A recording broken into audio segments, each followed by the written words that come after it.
Assalamualaikum warahmatullahi wabarakatuh. Perkenalkan, kami dari kelompok 9 mata kuliah Kewirausahaan dan Inovasi yang beranggotakan Tria Putriani, Nadifa Nur Syafaati, Silvi Cahyaninjati, dan Muhammad Aldi Fahrezi. Di sini kami akan mewawancarai seorang pengusaha sukses yang ada di sekitar kita. Langsung saja kita simak video wawancaranya.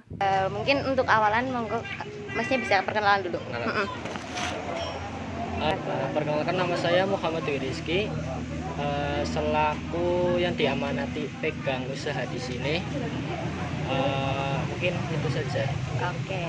Untuk awalan ya mungkin Kak izin bertanya, bisa nggak sih ceritakan awal berdirinya mie Saranghayo ini? Kalau untuk berdirinya dulu itu pertama kali usaha kecil doang, usaha ya semacam kayak seblak itu di rumah. Pertamanya di rumah, terus melebar, orang-orang pada cocok, akhirnya buka outlet tapi di rumah, masih kecil. Terus selang beberapa waktu,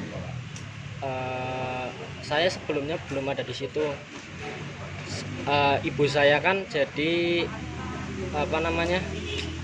jadi pembantu di rumah ownernya. Nah, terus saya pernah main ke situ, lihat saya ditawari mau kerja enggak. Posisi saya masih kelas 12 SMA, masih sekolah. Terus dilala saya kan emang dari kelas 11 pengen niat kerja.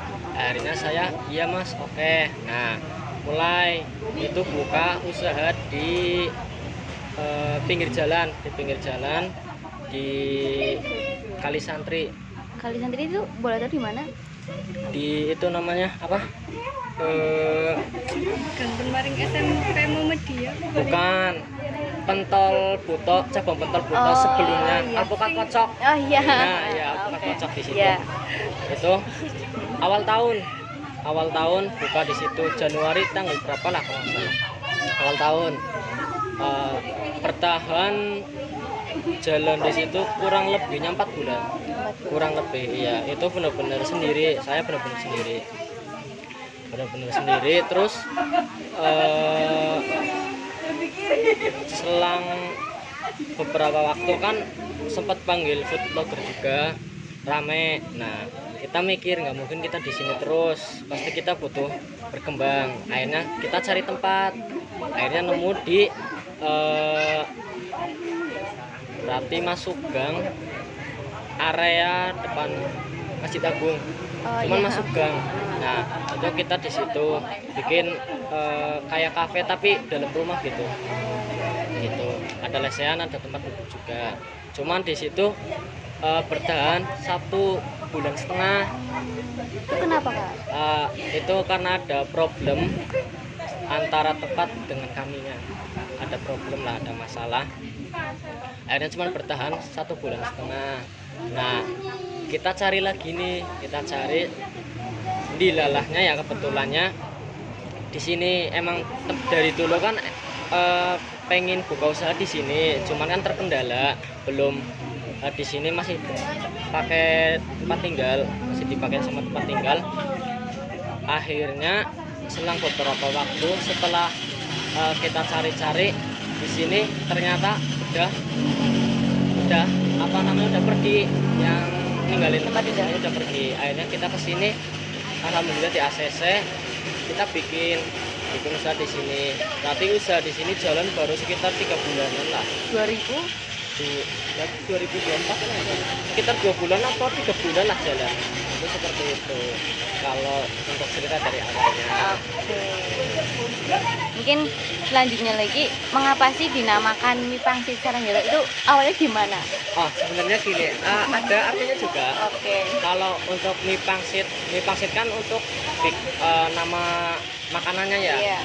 Pertama, kalau untuk Saranghayo-nya kan kita ambil istilah yang gampang, yang mudah diingat sama orang-orang. Kalau semisal kita bikin brand tapi namanya susah, otomatis orang juga buat mengingatnya susah juga. Kayak Saranghayo kan artinya cinta. Nah, orang-orang kan juga menyebutnya kan gampang banget sarang heyo gitu kan. Terus zaman-zaman awal buka juga kan masih tren sarang heyo apa ya. Nah, itu kita ambil. Alhamdulillah cocok. Nah, terus kita bikin filosofi juga, bikin arti mie pangsit sarang heyo, mie pangsit pedasnya penuh cinta. Makanya dibikin sarang heyo. Sarang heyo kan artinya kurang lebih ya, penuh cinta. Oke. Untuk selanjutnya apa sih yang menginspirasi memulainya usaha ini tuh dari awal itu lah? Kalau untuk dari ownernya, kalau dari owner sih bilang bikin usaha itu buat bermanfaat buat orang lain, bukan semata-mata bikin usaha buat cari uang atau enggak. Emang dari ownernya saya sering ngobrol juga, emang bikin usaha buat bermanfaat sama orang banyak, itu seperti itu ya, kayak membuka lapangan pekerjaan. Iya sih. Sekitar lah. Terus selanjutnya bagaimana sih cara kakaknya untuk mempertahankan dan menjaga kualitas produk mie-nya?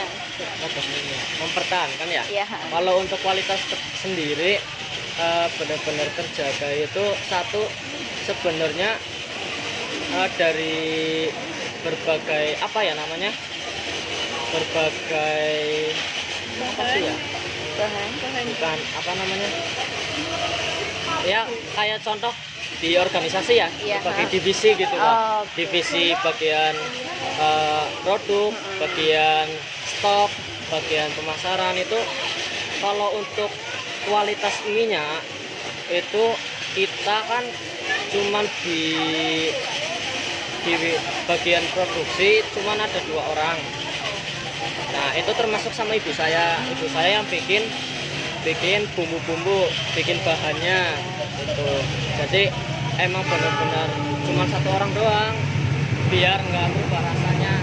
Nah, untuk di sini pun untuk yang memasaknya itu benar-benar saya geleng, benar-benar nggak boleh keluar dari racikan. Apalagi kan pastilah setiap tangan orang kan beda-beda, pasti beda-beda. Cuman kita berusaha semaksimal mungkin untuk biar nggak merubah rasanya yang udah ada gitu loh. Itu seperti itu. Kalau untuk menjaga kualitas ya kemungkinan kurang lebihnya seperti itu sih. Oh, berarti kalau mie-nya itu bikin, kalau mie sama pangsitnya itu kita beli. Nah, kalau untuk isian pangsit itu kita bikin sendiri. Paling yang beli cuma itu doang, mie.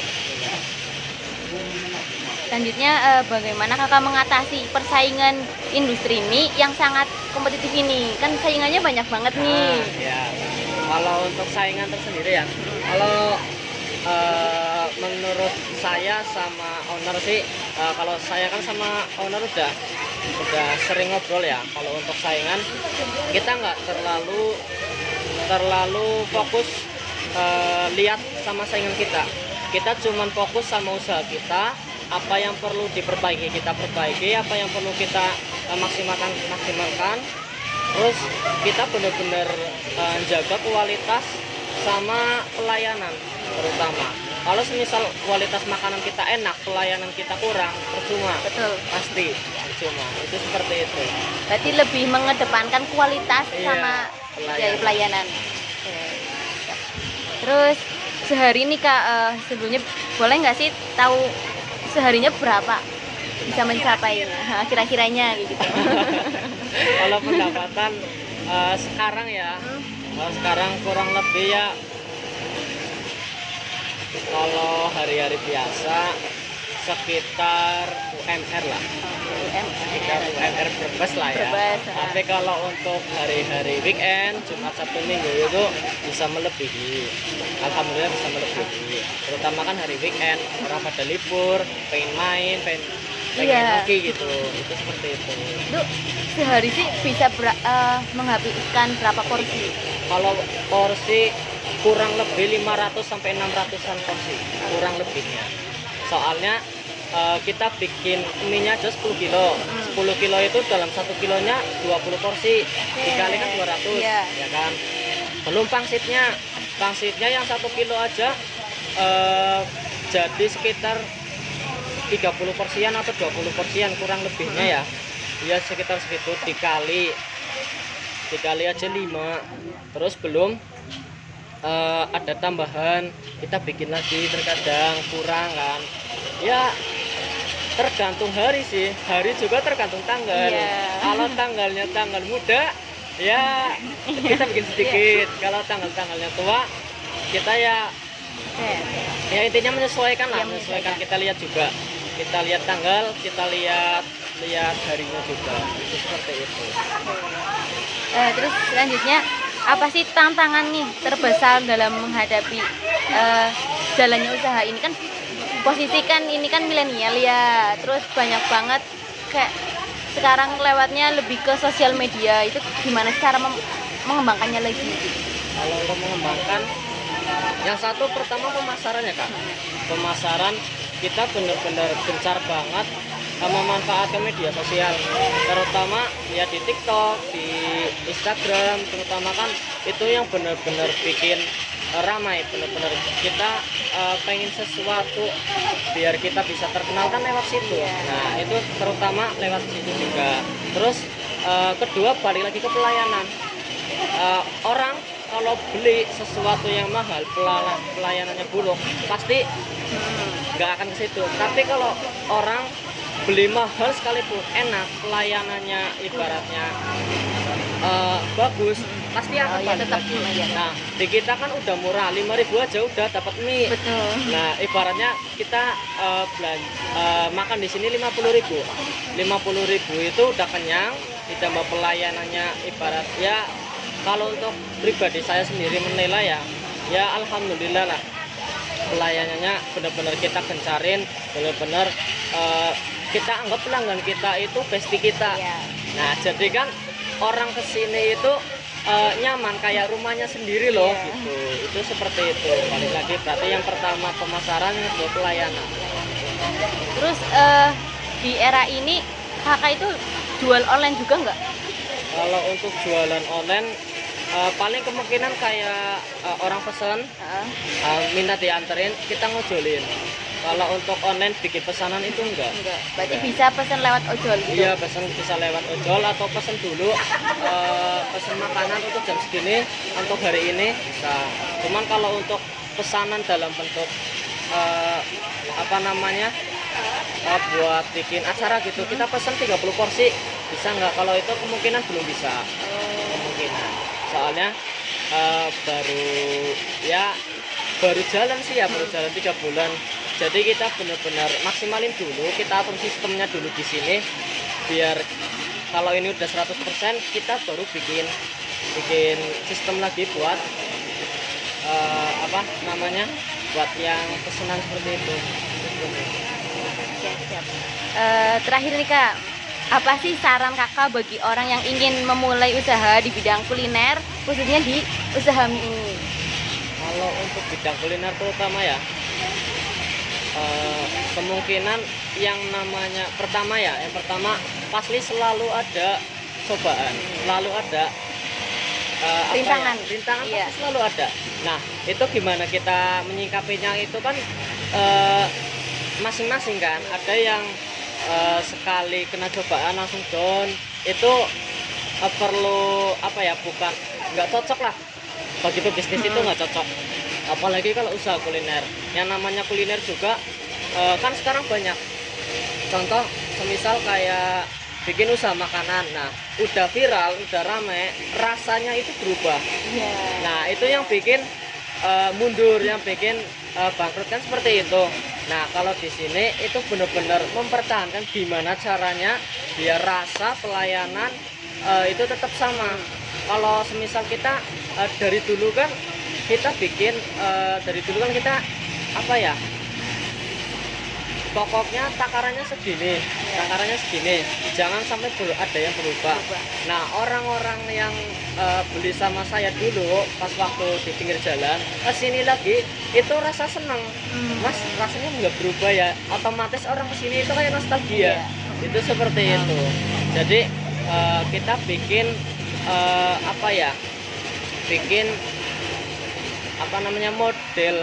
model usaha yang seseorang itu bisa bikin teringat terus gitu loh.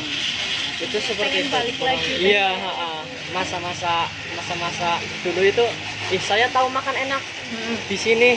Nah, kesini tuh loh gila penasaran masih Iya. Sama enggak? sama apa enggak, masih enak apa enggak.